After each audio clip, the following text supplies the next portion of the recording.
A plan to let Texas parents use tax dollars for private education moves closer to becoming law. When you think about parents and having to make these decisions, this is going to provide one more option. The heated debate in the Texas House, and what comes next as education savings account legislation moves forward at the Capitol.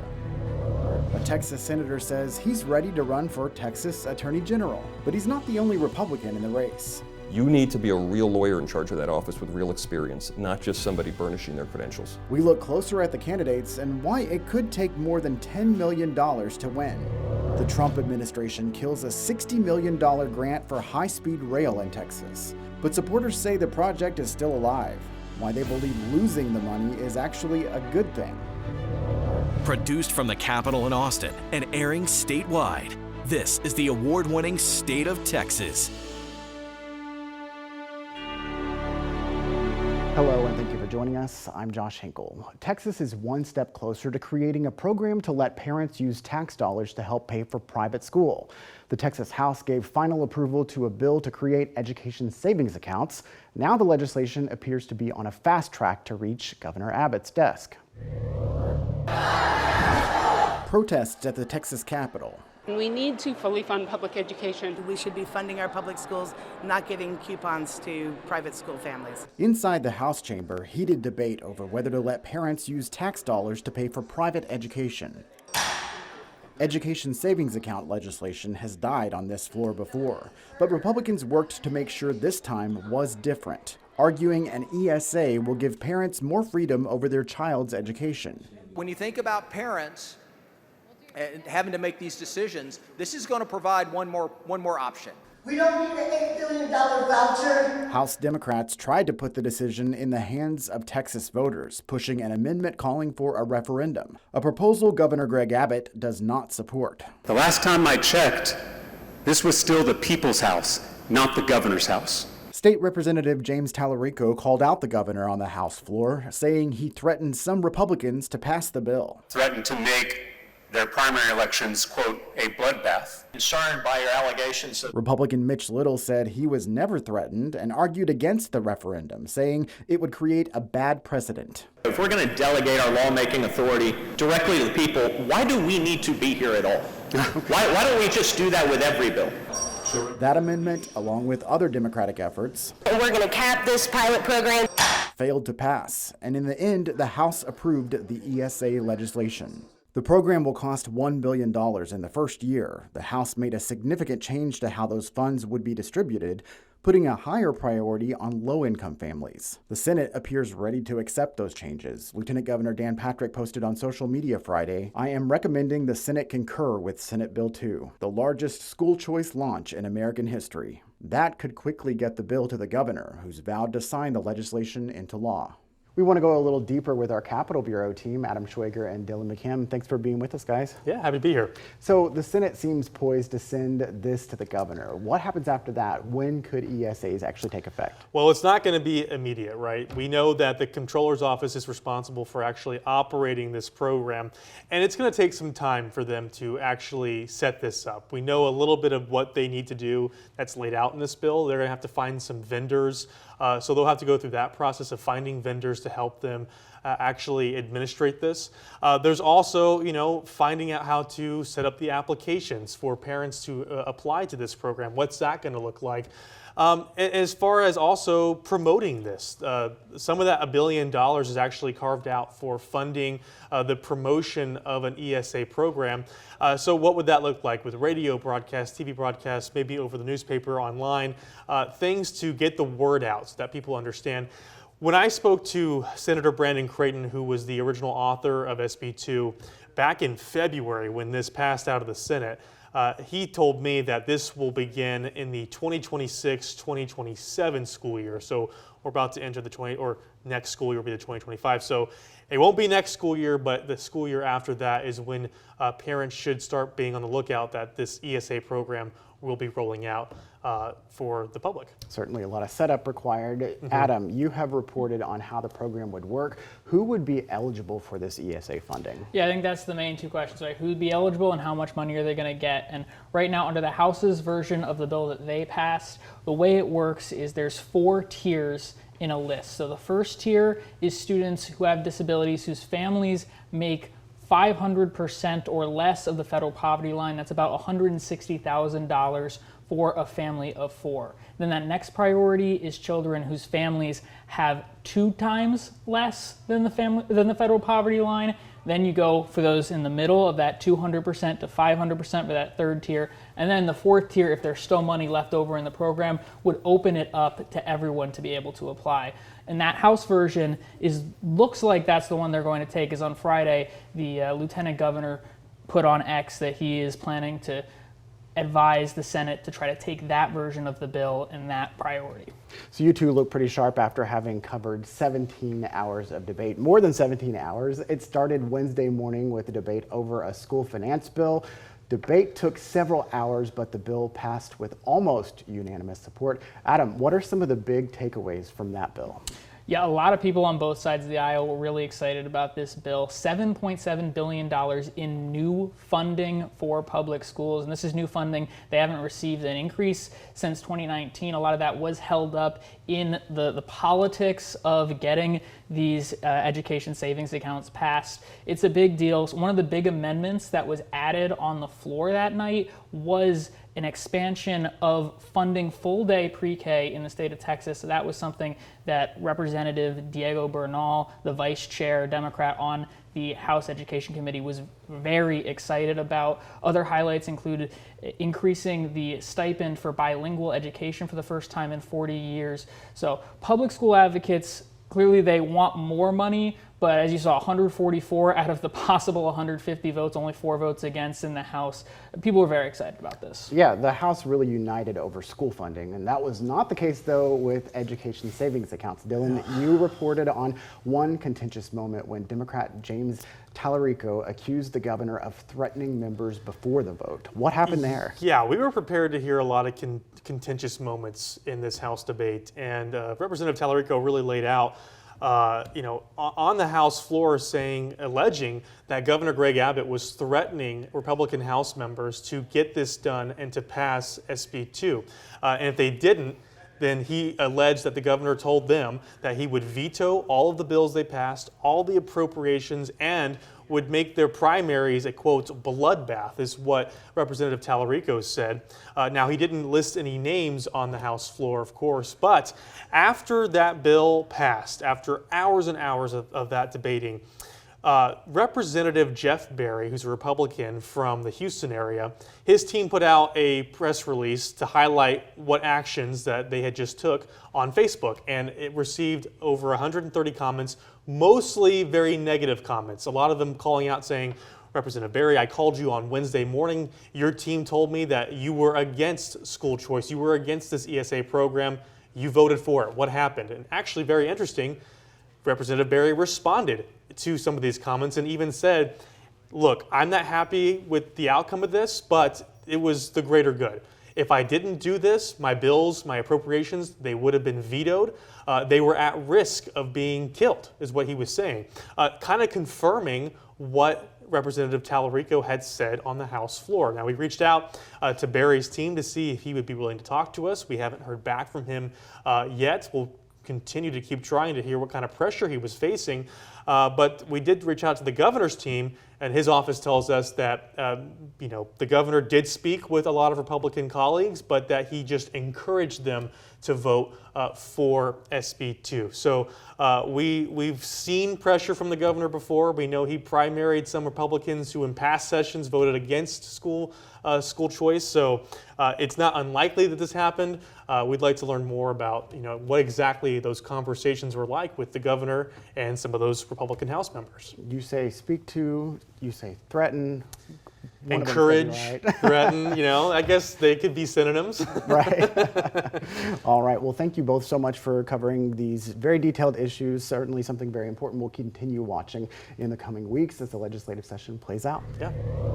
The Trump administration kills a $60 million grant for high-speed rail in Texas, but find out why some people believe losing the grant could help the rail project stay on track. A Texas House committee calls for sanctions on an insurance company accused of hiring investigators to get information on customers. We examine the latest fallout from a heated hearing at the Capitol. The race is on. 2 Republicans now vying to become the next Texas Attorney General. We look closer at the candidates and how much campaign cash is already in play.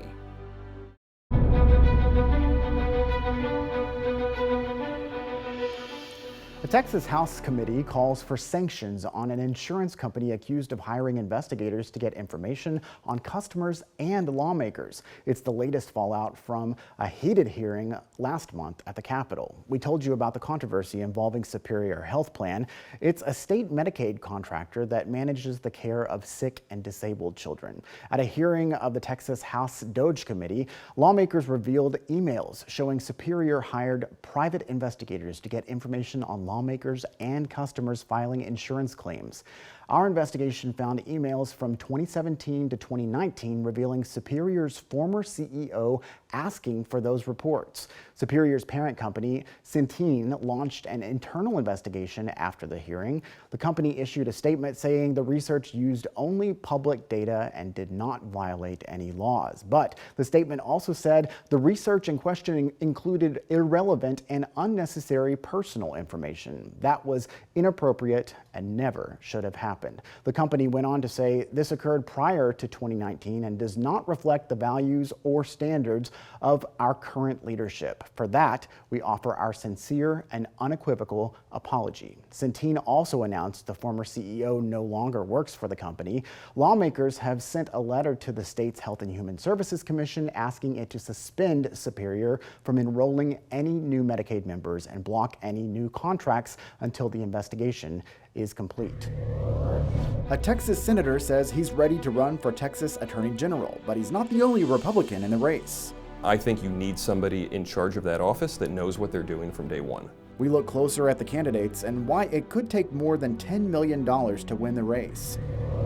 A $60 million setback for high-speed rail in Texas. The Trump administration kills a huge grant, but supporters say the project is still alive, why they believe losing the money is a good thing.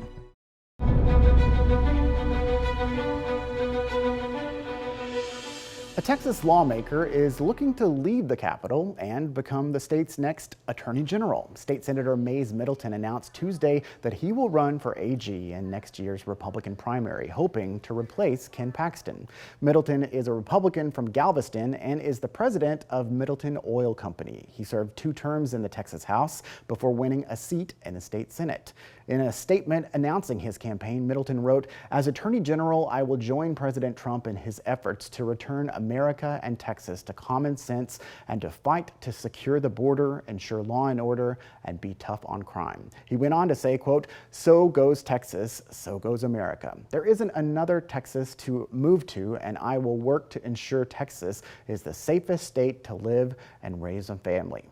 Middleton vowed to commit $10 million of his own money to his campaign effort. Middleton would have been up for re-election next year, so he'll have to give up his Senate seat to run for Attorney General. Middleton is the second Republican to announce a run for Attorney General. Last week, we told you that former U.S. Attorney John Bash announced his candidacy. We spoke to Bash earlier this week, and he told us why he's running and what his message is for Texas voters. Well, I think the Attorney General is one of the most important positions in Texas government for protecting the safety and prosperity and constitutional rights of our citizens. And I think you need somebody in charge of that office that knows what they're doing from day one. I've been a U.S. attorney in this state, appointed by President Trump during the first term. I've argued 10 cases in the United States Supreme Court and multiple cases in our Texas Supreme Court. I know how to deal with difficult constitutional challenges. I know how to fight cartels, crime, human trafficking, and smuggling, and I'm prepared on day one to protect everybody's prosperity and liberty. When I was U.S. Attorney, we prosecuted one of the leaders of the Zetas cartel up in Waco and secured a life sentence against him for various crimes. We also prosecuted 2 of the worst child molesters in history, a couple who had molested dozens of children. And I could go on and on. We've prosecuted human smugglers that ended up killing the people they were smuggling. We prosecuted leaders of violent gangs. And of course, I prosecuted or indicted the terrorist who killed 23 people at the Walmart in El Paso and indicted him on capital charges when I was U.S. Attorney. So I've worked on a variety of cases, civil and criminal, in my career, and I'm ready on day one to protect everybody's constitutional rights. I'm not a career politician. I've never run for office before. I've been a U.S. Attorney under the Trump administration and a constitutional lawyer and a law clerk for Justices Scalia and Kavanaugh. So what I'm going to be saying when I go around and answer questions honestly to people is that I'm the person best prepared to lead that office on day one. The Attorney General is not a ceremonial position. It's not a position you use to advance your political career. It's a real working position that needs to come up with legal strategies to keep our citizens safe, to keep them prosperous, to challenge a federal government when it overreaches on regulations that hurt business. You need to be a real lawyer in charge of that office with real experience, not just somebody burnishing their credentials. This is a job interview for Texas, and the job we're interviewing for is the top law enforcement officer in this state. You need to be prepared immediately to have a strategy to go after cartel violence and gang violence, to go after drug addiction that are killing so many Texans and people around the country. You need to have a strategy to go to the U.S. Supreme Court when a federal law is violating the rights of Texans. You need to be prepared on day one to defend some of these great laws we have coming out of the legislature from constitutional challenges. That is not a job for a novice. It's not a job for somebody who's never been inside of a courtroom. It's a job for somebody who knows what they're doing. And I think my resume and my experience will stack up well against anybody who's going to run in this race. Both Bash and Middleton are vying to replace current Attorney General Ken Paxton. Paxton is not running for re-election. Instead, he's launched a campaign to take on incumbent Republican Senator John Cornyn in the 2026 primary. This week, lawmakers in the Texas House signaled support to give Paxton more than $63,000 in back pay stemming from his impeachment trial. Paxton was suspended from office without pay in 2023 after the House impeached him on accusations of bribery, misuse of office, and retaliation. The Senate later acquitted him. On Tuesday, the House approved a motion to give Paxton his back pay, something the state's comptroller's office has said Texas law does not allow if an office holder was suspended. Still, Paxton has the support of many of the chamber's conservative members. I'll just say, members, this shouldn't be controversial. We had a complete trial and we had an acquittal, and I think it's time to replace what was broken. A Democratic representative raised questions about the constitutionality of providing back pay. However, the motion does not guarantee Paxton will receive the money.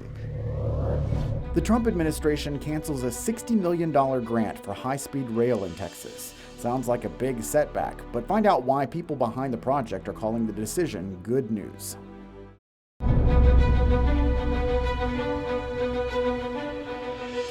There's a new setback for plans to build high-speed rail in Texas. A grant awarded to Amtrak for the project is now being canceled. U.S. Transportation Secretary Sean Duffy described the grant as a waste of taxpayer funds. Grace Reeder reports on plans to keep the project alive despite the loss of funding. U.S. Transportation Secretary Sean Duffy announced Monday more than $60 million in federal funding, previously set aside to help connect Texas cities through high-speed rail, is being pulled.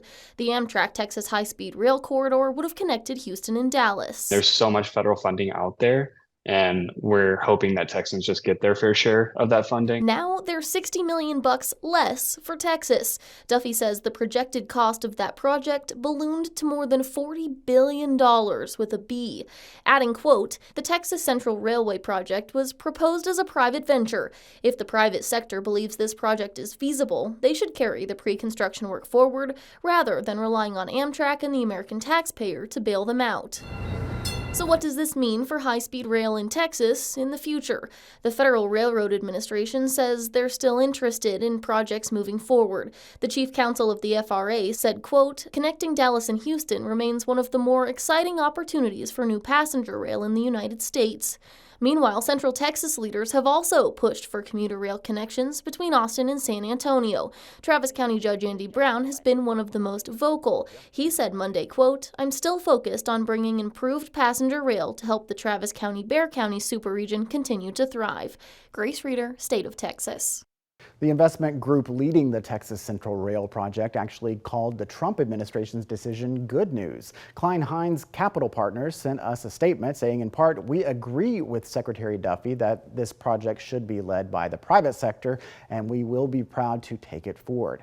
They added this project is shovel-ready and will create significant new jobs and economic growth for Texas as part of President Trump's efforts to boost the U.S. economy. A representative for Texas Central spoke Thursday before the House Transportation Committee. Andy Gent echoed the belief that cutting Amtrak out of the project is a good thing, even with the loss of funding. We support what the Department of Transportation is saying. We look forward to continue to work with the Department of Transportation. We've reached out to them, and I anticipate that we'll have a meeting with them shortly, and we will get a better view as to this project. I know that they believe that Dallas to Houston remains a very lucrative and route that they want to explore, and so we're just going to continue to explore that with them. I think to put a fine point on it for the committee, do you still believe that the project is alive? Of course. Okay. Gent said Texas Central is still working on financing. He told lawmakers they hope to get financing and permitting in order by the end of the year. Gent said once the rail project gets approval, it will take roughly 7 years to build. Thank you again for joining us for State of Texas. I'm Josh Hinkle, and we'll be back next week to bring you an in-depth look at Texas politics.